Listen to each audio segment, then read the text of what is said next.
今回のゲストは原田雅美さん。子供の頃の夢は美容師。けれど進路は思いがけずイラストの道へ。順調に歩んでいたその人生は親の介護をきっかけに静かに立ち止まります。そしてその失意の中で出会った一つの花が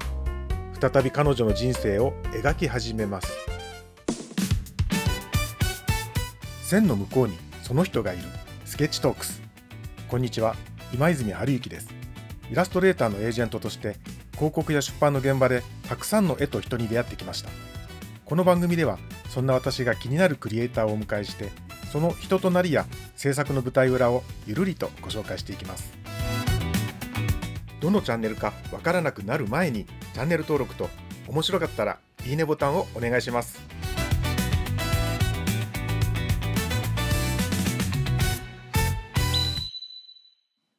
はい、原田さんこんにちは。こんにちは。本日スケッチトークスのゲストとして来ていただきました。どうぞよろしくお願いいたします。お願いします。では早速ですが、原田さんについてのご紹介です。原田雅美さん、大阪市在住で京都の美大を出られて、まずは文具メーカーに入られたんですね。はい。そこからフリーランスで独立されて、女性や子供、家族をテーマに温かみのあるイラストを手掛け、アトリエ・ドゥ・七色として広告や出版で活躍されて、料理好きが高じて今は食とイラストを掛け合わせた作品にも取り組むということでね、本人の性格としては、褒められると伸びるという性格で、はい、日常の小さな出来事も楽しみながら、表現できるということなんですね。はい、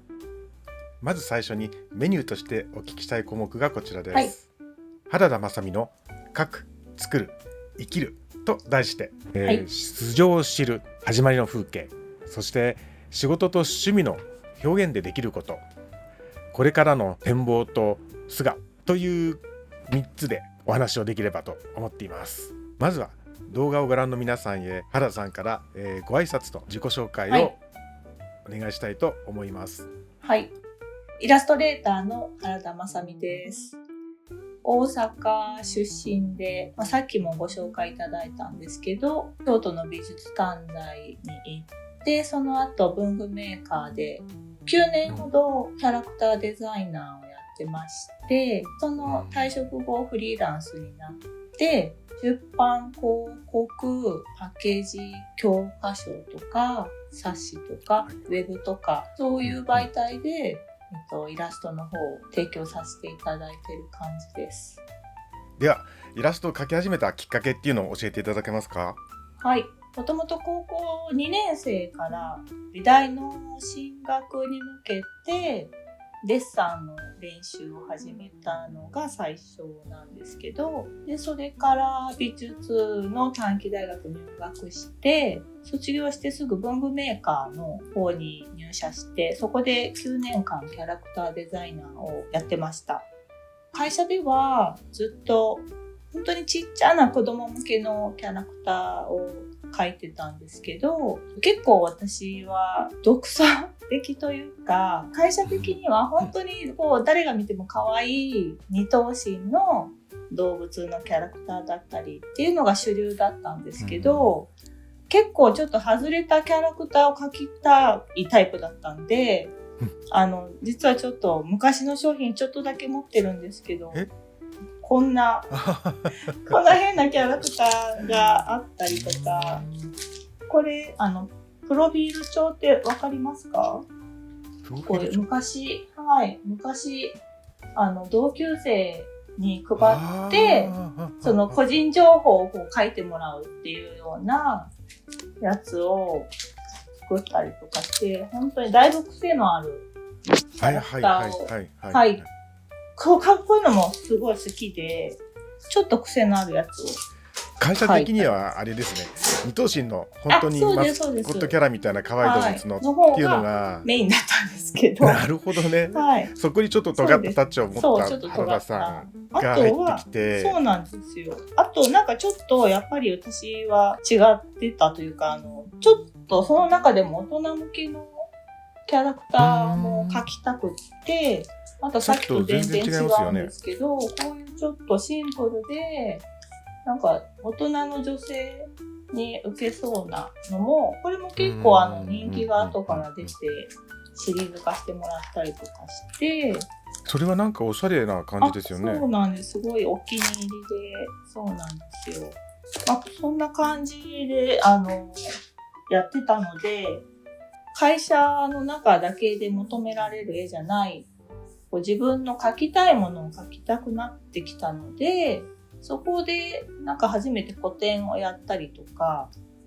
グループ展、はい、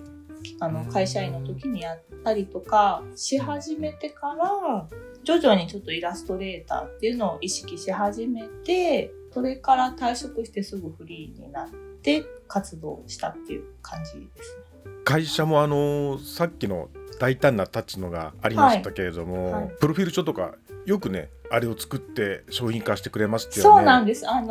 当にあれすごい苦労して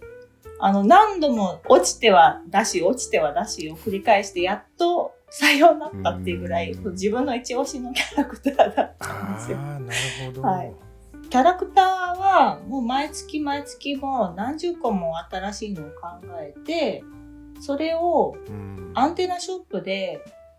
子供にアンケート取るんですよ。で、その中の上位のキャラクターが採用になって商品化されるっていう感じなので、やっぱり中にはそういう奇抜なやつを選んでくれる子供がいるんですけど、なんかあまりにも奇抜すぎて会社側がボツにするんですよ、上位にしても。おじさんたちがボツにするんだ。そうなんです。それで、でもやっぱり出せば浮いてるので選ばれたりするんですよ。で、結局最終的にはしばらくはちょっとシリーズ化してもらって、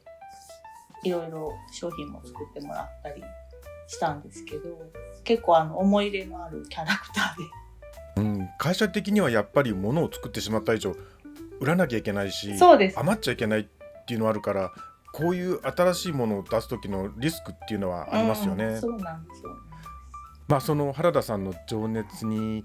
負けてというか納得して出す評判が良かったという部分で、こういうのも時代なんだなと北野さんたちも思ったかもしれませんね。そうですね。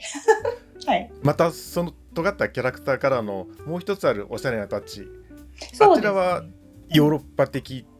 というか、そんな雰囲気が感じられるんですけれども、原田さんのイラストの色使いとかって雰囲気ってすごく独特なんですが、そこにはどんなルーツや影響があったりしたんですか？個人的に自分自身はあんまりその個性がないっていう感覚でずっとやってまして、完全に商業イラストレーターとしてずっと活動をしてるんですけど、個性がないっていうのはどういう媒体にもどういう客層にもこうハマりやすい、言うなればその商業イラストレーターとしてはいいものなのかなっていうのもありますし、悪く言うと誰にでも取って代われるっていうのもあったので、自分的には本当はもっともっと個性を出したいっていうのはずっと持ってはいるんですよ。かといってこう他の方のイラスト、個性的なイラストを見て、素敵だな、いいな、こういうのを描けたらいいなって思っても、描きたい絵と描ける絵って違うなって思ってそうですね。もうだからもう本当に自分なりに描いて、でそれで需要もあるので、それでいいのかなと思って、続けてるっていう感じなので、この影響がすごい大きいみたいなとかはそんなに自分では感じてないというか。なんか例えば子供の頃とか、多感な青春でもいいんですけど、その海外の映画だったり、例えば書籍だったり、こういうファッションが好きだみたいな、そういうものってありますか？結構時代とともに移り変わっていくタイプなんですよ、自分が。なんで自分のこう思ってないシーンのところはあるかもしれないんですけど、結構好みも変化してって、それに合わせて自分も多分どんどん自然に変化してるのかなっていう感じ。やっぱり好きな作家さん、アーティストさんとかもいっぱいいますし、で結構好きな作家さんもバラエティに富んでるというか、こう結構いろんなジャンルの作家さんが好きなので、いろんな要素を取り入れて、結局シンプルになってるのかもしれないですね。いろんな要素を自分のテイストとしてこう、体の中に入れて、それを具現化するときにいろいろと削ぎ落としていく。確かにご自身の絵って基本的にはシンプルなフォルムだったりしますよね。でもシンプルなものって余計なものがないだけにすごく難しいんですよね。色使いだけでなくちょっとしたフォルムだったりとか、いろいろと要素が入ってる方が視線が散るじゃないですか。ごまかしが効くっていう方はあれかもしれないけど、ごまかせないですよね、シンプルな方が。続いて子供の頃の夢ってどんなものがありましたか？小学校低学年の時に母にいつも連れて行ってもらってた美容室の独特な美容室の香りがすごく好きで、ちっちゃい時からずっ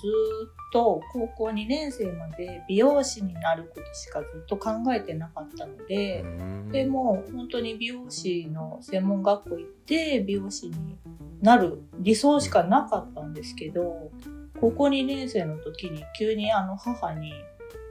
向いてないからやめとけって急に反対されて、結構自分がすごい人見知りだったので接客業、向いてないのかなっていうのも、多少なりとも自負があったので、急に将来迷ってる時に学校の美術の先生に結構美術が好きで熱心に授業を受けてたので、美術の、受験目指さないかって急に言われて、先生が教えてくれるならやりますって急にそこから夢が変わって、美術を。それっていうのは先生が放課後とかもしくは宿題で出すとか、それを自宅で仕上げてやって個別で見てくれるような環境があったっていうことですか？そうですね。美術部には結局入らなくって、もうマンツーマンで先生に付きっきりでデッサンを教えてもらったんですよ。で、その美術部のいる美術室の本当に端っこで一人でデッサンをやったり、宿題出されて家でやって持ってって添削してもらったりっていうのを、1年半ぐらいみっちりやってもらって、それってよく美大の予備校でやってもらうやつですよね。そう、無料でやってもらったんですよ。それってすごいですよね。はい。でもそのおかげというか入ったわけですからね。はい、そうなんです。親御さんもその高校2年生の時にあんたは向いてないからって言って、今こう絵の道で進んでいらっしゃるわけなんですけれど、その親の判断って今考えればどうなんでしょうね、分かんないですけれど、でもそこにもしお母様の子供がなかったら美容師になってる？もしくはね、何になってるか分かんないですよね。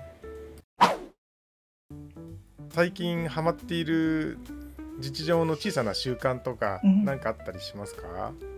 もう毎日体がバキバキなのでストレッチとかを気をつけてやろうかなっていう感じですね。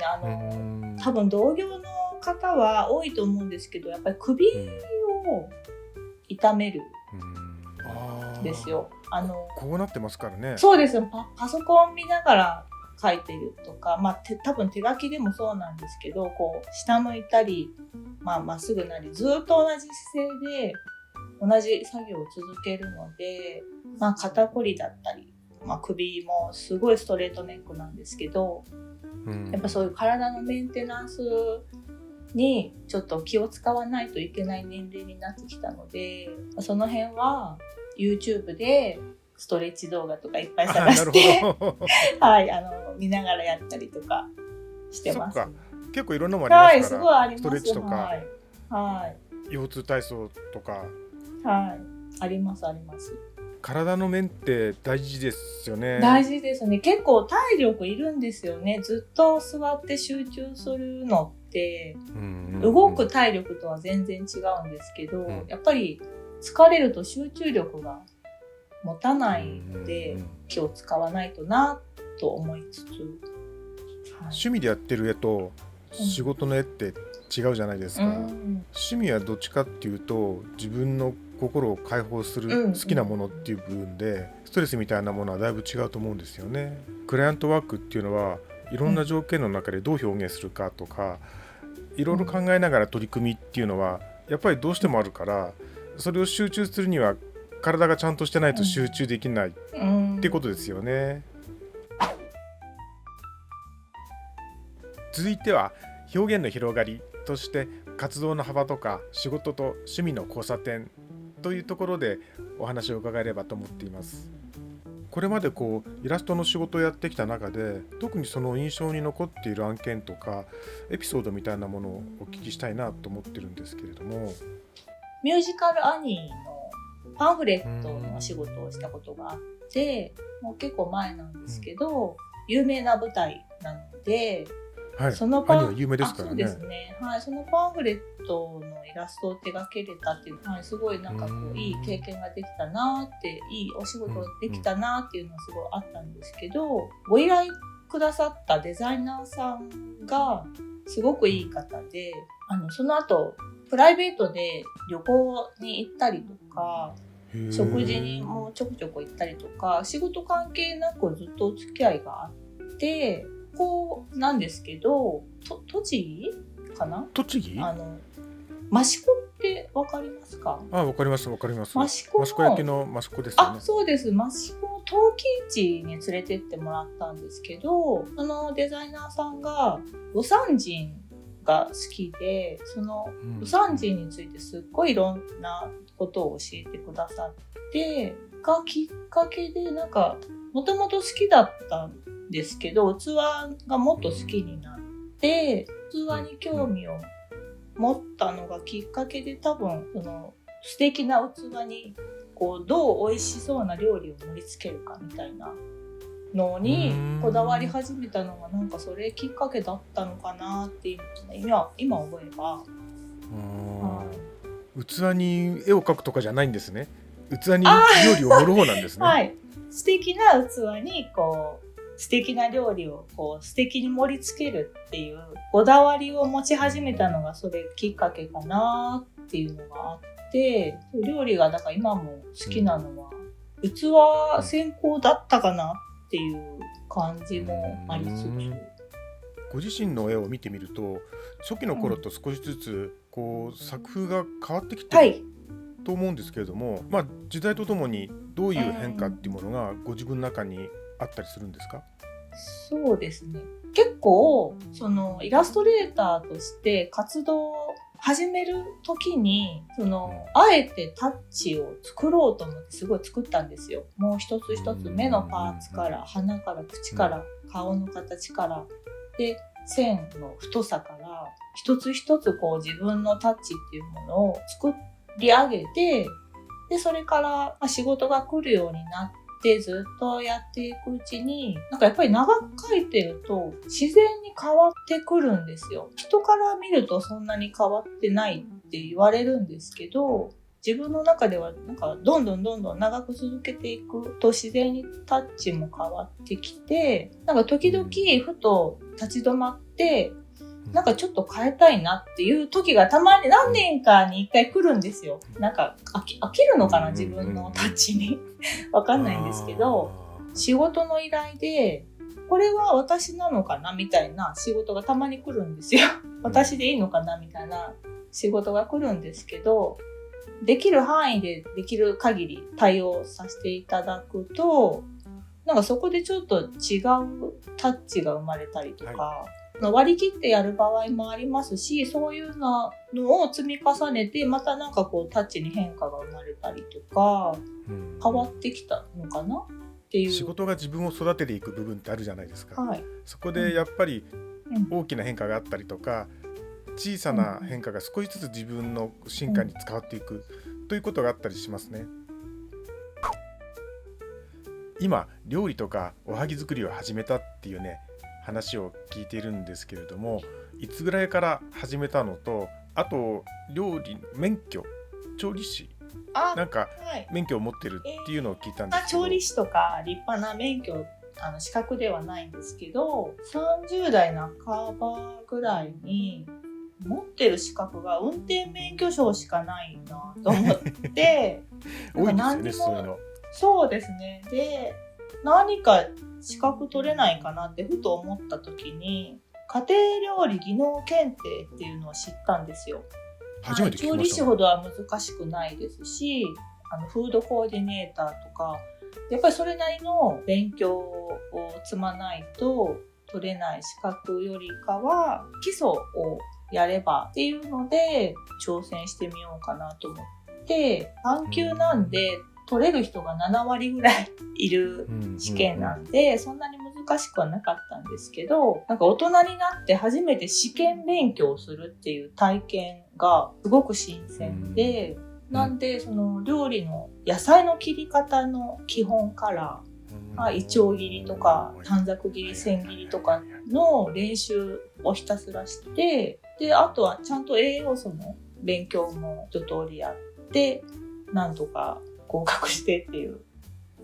あと今度おはぎの話を伺おうかなと思うんですけど、はい、おはぎ作りっていつ頃から始めたんですか？去年からなんですけど、きっかけっていうのが2021年に母が脳梗塞で倒れて、でもともと父はもうすでに15、6年前から介護状態ではあったんですけど、今度その介護してた母も倒れて、2人とも要介護になっちゃったので、実家じまいをして、で、施設に入ってもらったんですけど、それでも手続きもすごく膨大な量がありましたし、通院は私が連れて行かないといけないので、それが2人分ってなると、もう本当に疲弊して、で、それからしばらくちょっともう精神状態が非常に悪くなりまして、今思えば軽いうつ状態まで行ったのかなっていうぐらいちょっと本当にしんどい状況がずっと続いてまして、イラストのお仕事のご依頼はちょこちょこいただいてたので、もう20年ぐらいイラストレーターはやってますので、経験で対応はできたんですけど、もう完全に自分から創作する意欲が全くなくなってしまって、イラストレーターとして続けられるのかなっていうとこまで行った時に、絵が描けなかったので、なんか他の仕事をやんなきゃいけないかなとか、なんか資格取ろうかなとか、結構いろんなことを考えていた時に、花おはぎっていうものに出会って、インスタですごくカラフルで美しいあんこのお花を見た時に、なんかすごいワクワクして、やりたいってすごい急に思ったんですよね、その時に。それからしばらくやっぱりまだしんどい状況ではあったので、もう見るだけをしばらく楽しんでたんですけど、徐々にちょっと気持ちに余裕が出てきたというか、そんな時にレッスン行ってみようって、お花のおはぎのレッスンに申し込んで。そういうのがあるんですね。その花おはぎを作るレッスンがあるんだ。はい、あんこでお花を絞るレッスンがあって、大丈夫かな、不安だなって思いながらも、でもやっぱりなんか動こうと思って、でレッスン申し込んで行ったら、もう本当に楽しくてもうそこでもうわーってなって、やりたいってなって、その体験レッスン1回受けた時にも、次認定講師のレッスンにもうその場で申し込んで、もう2ヶ月後にはレッスンを受けて、秋にレッスンを受けて、その年末ぐらいにはもう資格も取って、今ちょっとおはぎ屋さんをやりたいなと思って準備中なんですけど、もうなかなかやっぱりイラストレーターの方もやっぱりちょっとやる気が出てきたので、それと同時にイラストも頑張ろう、でもおはぎも作りたいってなっても、本当に今てんやわんやで忙しすぎて、もうおはぎもなかなかうまく進まなくって、はい、ちょっとずつ研究してます。そのおはぎに出会ったおかげでイラストもなんかちょっとやる気が出たのがすごい良かったなと思います。おはぎ様々ですね。本当にそう思います。元気をくれたんで。今ご自身はいでそのおはぎ作りをされているんですけど、一番こだわってるポイントみたいなものはあったりしますか？おはぎを調べれば調べるほどすごく健康にいいお菓子なんですよね。グルテンフリーだし、オイルフリーだし、なんか健康に気遣ってる人ほど食べるおやつみたいな。作る時にこだわってるのが甘さを抑えるっていう、もう極限まで甘さを抑えたいんですよ。子供の頃から母がよくぜんざいを家で作ってくれたんですよ。ぜんざいが全然甘くなかったんですよ。本当にほんのり甘いぐらい。で、それがすごく大好きで、おはぎも砂糖を入れれば入れるほど日持ちがするので、本当はたくさん入れる方が安全なんですけど。まあそうですよね。はい、塩入れるか砂糖入れるかどっちかですよね。そうですなんですけど、低 GI 値っていう血糖値が上がりにくい天才糖を使うっていうところと、極限まで甘さを抑えてあんこを作るっていうのに一番自分が美味しいと思える甘さで作りたいっていうのがあって、物足りない人もいるかもしれないんですけど、さあここからは今なんと私の目の前にそのおはぎ、こっちが花おはぎですかね。はい、そうです。サボテンのような感じがしますけど、はい、そうなんです。多肉ですね。多肉のあんこのおはぎテラリウムです。これどう見てもサボテンですよね。そうなんです。サボテン絞りました。へえ、すごい。でこっちには、それは何味かな。紅茶かな。アールグレイかな多分。いきなりこれ食みたいな食べていいですか？はい、ぜひ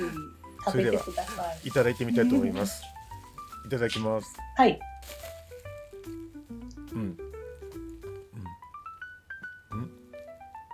わかりますか？アールグレーだ。そうなんです。しっかりアールグレイなんです。本当だ。なんでだ？茶葉をたくさん白あんに入れてます。初めて食べる味です。これは美味しい。よかった。甘さそんなにですよね。ほのかに甘い。アールグレーの香りがすごく立ってます。よかったです。徐々にね、結構そういうおはぎが流行り始めてて、ネオンおはぎっていうらしいんですけど、その従来のあんことかきな粉とかじゃない、そういうちょっとおしゃれなフレーバーのおはぎが徐々に広がり始めてるところで、和菓子の練り切りって言うんでしたっけ？はい。あれともまた違うんですもんね。そうですね。練り切りは結構似てるんですけど、白あんに混ぜてるんですよ。だから近いは近いんですけど、お餅が入ってないので。これは後でスプーンでいただいてみたいと思います。はい、お願いします。それ抹茶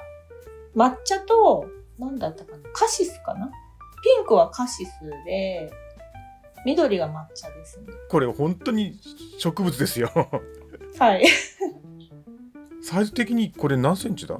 すごいちっちゃいんですけど、とっても精巧に作ってあって、お米の方に、古代米っていう黒米を混ぜてあるんですよ。なんかそれも流行ってるらしいんですけど、アントシアニンだったかな。なんかやっぱり、体にいい成分が入ってるらしくて。抗酸化物質ですかね。そうですね。はい、体にいいお菓子を。だんだん年を取って、味的に新たに気づく味わいがあるんだなって、その和菓子の中の奥深い味みたいなものが少しずつ分かってくるような気がするんですよね。味覚が変わってくるというか、今いろいろとおはぎ作りの話を聞きましたけれども、そのおはぎ作りとイラスト制作、似てるところとか全く違うところとか、その調理するのもおはぎを作るのも創作なので、そういう意味では全くもう同じ感覚作ろうと思っているおはぎが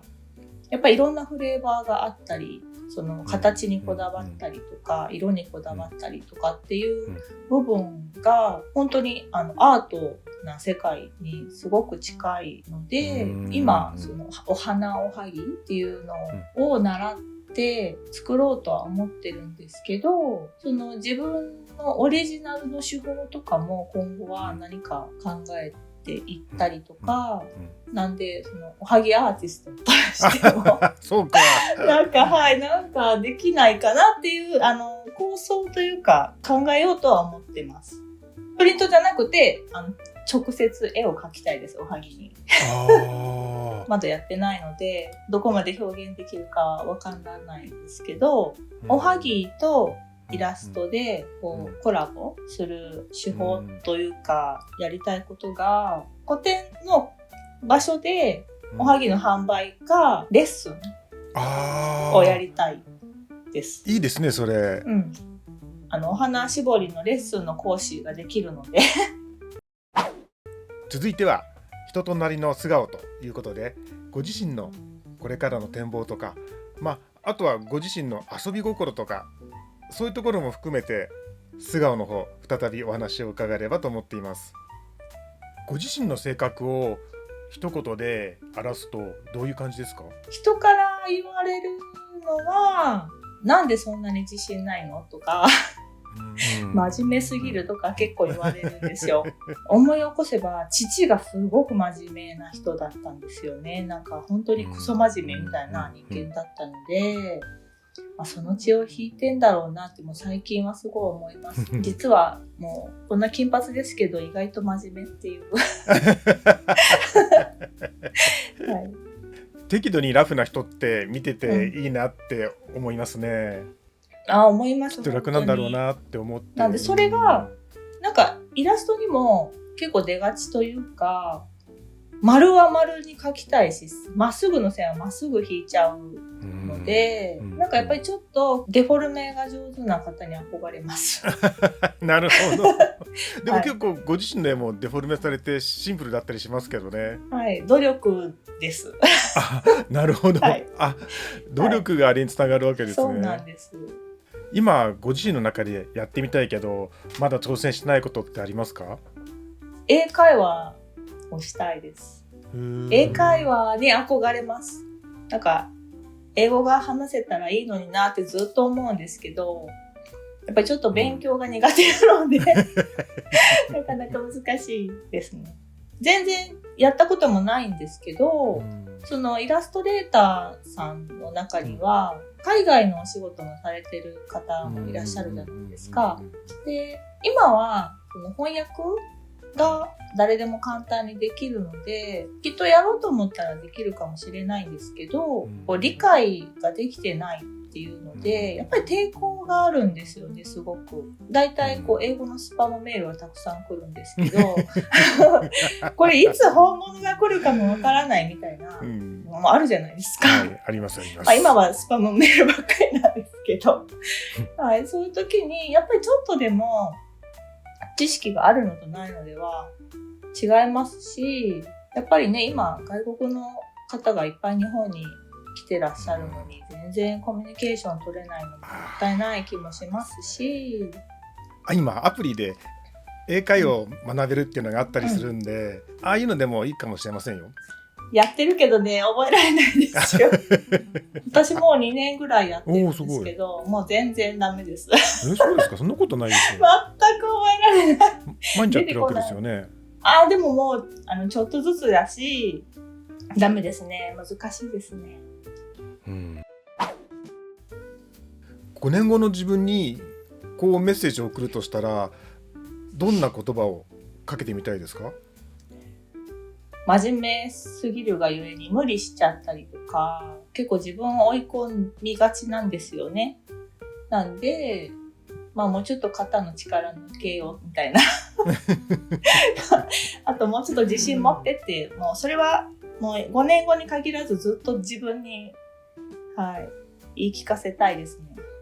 去年おはぎに出会ってから、おはぎもそうですし、今年の夏に初めてクリエイターエキスポっていうのに参加して、東京ビッグサイトでやるクリエイターの展示会ですよね。はい、そういうのもなんかこう初めてのことをこの1年ぐらいでたくさんやり始めて、やり始めただけでもちょっと自信にはなったというか、なんかやっぱり頑張ってる自分が、ちゃんとこう動いてるなって思えたらやっぱり自信になるので、それをコツコツ続けていこうかなとは思います。さて、最後になりますけれども、この番組を見てくださっている視聴者の方へメッセージをお願いできればと思います。フリーのイラストレーターをやり始めてもう20年ぐらい経つんですけど、未だにまだ自信もないですし、で、まだやりたいこともいっぱいありますし、無謀にもおはぎ屋さんなんかやろうとしてたり、結構まだなんか人生試行錯誤してる感じではあるんですけど、なんかこうやりたいって思う気持ちとか、やり始めたりする楽しさってなんかそうすごい自分も高めてくれますし、イラストレーターに限らずどんな人でもきっとあると思うんですよね。でもちろん同業の方もそうですけど、で今の時代なんかイラスト、今までみたいにイラストだけ描いててもなんかダメな時代なんだろうなと思って、こういろいろ考え始めた結果、今こうやってなんかいろんなことやり始めてすごい楽しいなって思ってるので、つまずいてる人とか、なんかこう不安になってる方とか、なんかそういう風にこうやりたいことをいろいろ考えてやってみるといいかもしれないってこう今なら人に言えます。すごいこう自分が悩んでたから言えるかなって思います。まずは何か始めてみるって大事ですよね。完璧を目指そうと思うとなかなかできないけど、